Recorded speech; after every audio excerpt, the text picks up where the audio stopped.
నేను ఇచ్చిన స్టేట్మెంట్కి మాత్రం కట్టుబడే ఉన్నాను. దాంట్లో ఎవరికి భయపడేదే లేదు.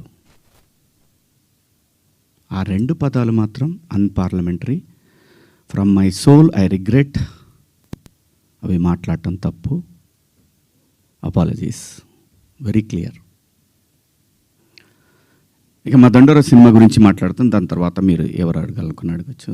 ఎందుకంటే 2 రోజుల నుంచి దాదాపు 36 అవర్స్ అయింది నేను పడుకొని.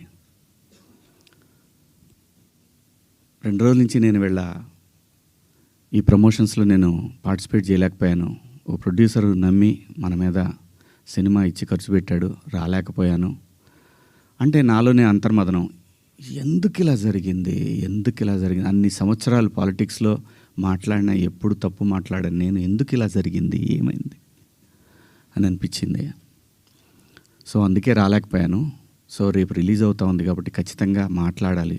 ప్రొడ్యూసర్ గారితో చెప్పి, సార్ నేను సినిమా ప్రమోషన్కి వస్తానని చెప్పి ఈ ప్రెస్ మీట్ అంటే ఆయన అన్నారు, ఎందుకులేండి అనవసరంగా మళ్ళీ కాంట్రవర్సీ అవుతుంది.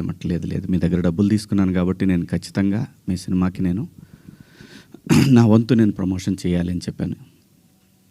అలా రేపు 25వ తారీఖు క్రిస్మస్ నాడు రిలీజ్ అవుతుంది ప్రపంచవ్యాప్తంగా ఈ సినిమా. తప్పకుండా మీ దగ్గరలో ఉన్న థియేటర్లో మీకు వీలైతే చూడండి.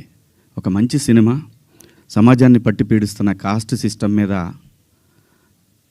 ప్రేమ పట్ల ఉన్న వ్యతిరేకత తరతరాలుగా నడుస్తున్నా కూడా భవిష్యత్తులో కూడా నడుస్తుంది. ఆ వ్యతిరేకత కుటుంబాల నుంచి వాటిని గాఢంగా గట్టిగా స్పృశించింది ఈ కథ.